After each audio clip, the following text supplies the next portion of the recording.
We'll take a question from upstairs. Radhika from 205. Hello, good morning, sir. Yeah. First of all, thank you so much for giving the opportunity to express our opinion. So, we are from Tamil Nadu, but I don't know what it is.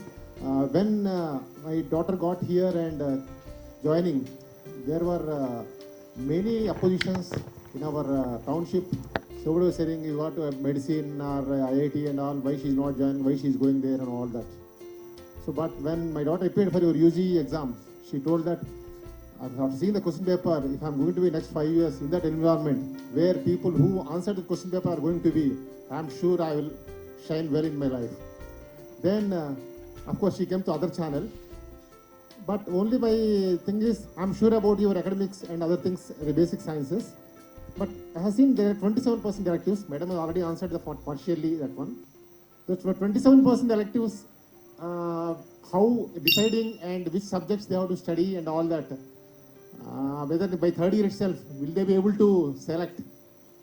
I'm sure about your teaching and in-depth skills and all that, whatever you are going to teach them. But still, I have a little bit doubt that around 30% of the subjects, they have to choose as electives. That's what I've seen in the dual degree, that 27% it is.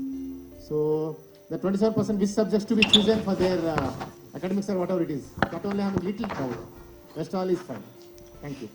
Okay, let me answer that. Actually, it is, if you look at, I said 50, so of that 50, what you're considering 25% or whatever, there is some percentage which is totally free. We call them open electives. So they can take anything. It could be humanities, it could be math, science, in their domain, whatever, across domain, whatever, and do that. But the remaining is actually a constrained freedom. In that constrained freedom, we prescribe typically, for instance, in ECE, we say these are the streams and you should have in your portfolio at least one and each. So that is a constraint we put. So yes, we have designed it carefully. And we have been experimenting with this, how to give freedom to choose electives, but at the same time ensure, because we are giving a BTech in something, right? So we have to ensure that they have breadth as well as depth. So it is, the curriculum is very carefully designed and planned. So you don't have to worry about it.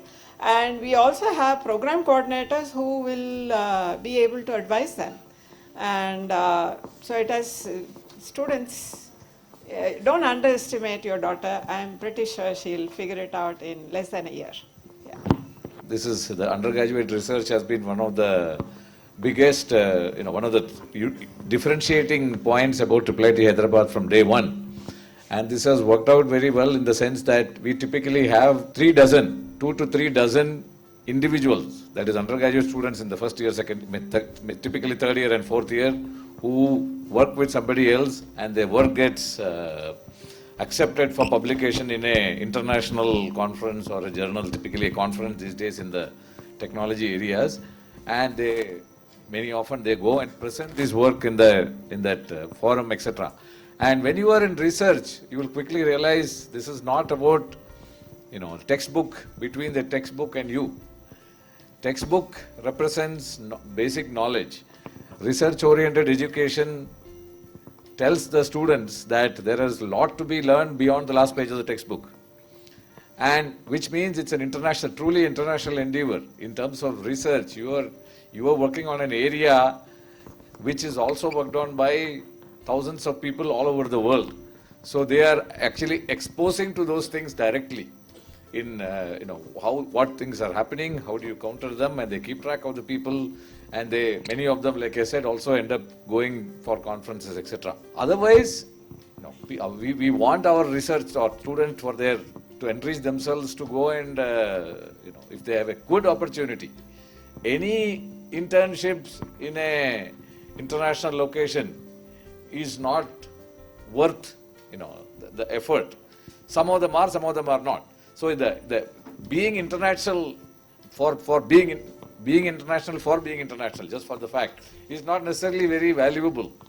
Today's world, especially in these areas, we are in a very, very internationalized or globalized world situation, and all the best place, for good or for bad, the best place to find IIIT graduates, alumni, is Silicon Valley. Whether it is good or not, I don't know. But, in the end, many of them end up there. So, getting international exposure or not getting international exposure, sufficient international exposure, is not a worry for this age group anymore. So I don't think you should worry about it. The students should think themselves as international. They should work on problems. They should deal with. They should send emails, interact with international visitors. Come here. A few international interns come here. They should interact with them. All that. I mean, this is the whole package. It's not a 2-month or 2-week visit to some place which gives you the exposure. That's what I have to say. Okay, one question from here in 105.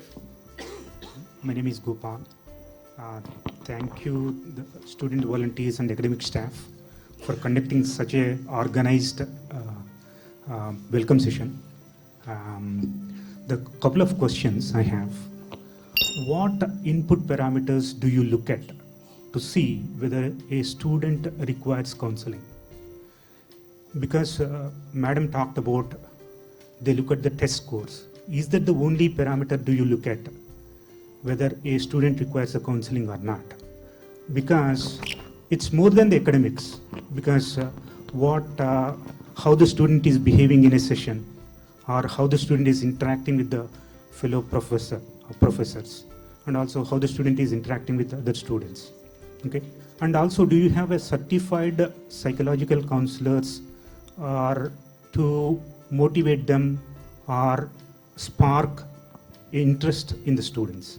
And then the second question that I have is, again, the perception is IIIT Hyderabad is very good at academics, and as far as the leadership skills and also motivational skills, communication skills are concerned, there is a lot of room for improvement.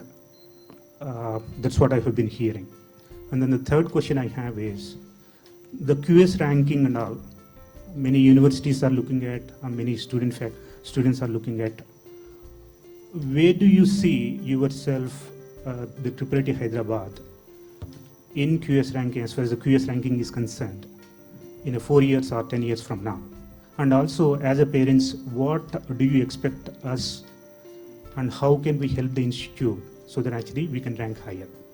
Thank you. Okay, I'll try and answer the first question because it's really a tough question. Okay, I'm Deepthi, I'm a faculty here. So, and why I have been asked to respond to this question is because I am also the chair of Student Affairs Committee and have been dealing with a lot of student life issues pertaining to that. Other than that, this semester I'm also coordinating the course Value Education, which is going to be conducted in next 2 weeks every day and then subsequently over the semester. So I'll answer your first question. As I said, it's slightly, it's not an easy question because it's not an easy problem. The students are under tremendous pressure built by the society, parents, and of course, maybe by the surroundings. In our case, way back, we started this value education, and the way that program is conducted is students are split into small groups. So this year again, there are 15 groups, and each group will have 2 faculty mentors, and we hope we don't have more than 20 students in any of those groups. It will depend how many students we have, about 300 students or 20 students each group. Now these 2 faculty mentors are going to interact very closely with these students. The idea is, apart from the discussions on various issues that this course has, and which is really more reflective issues rather than technical in nature.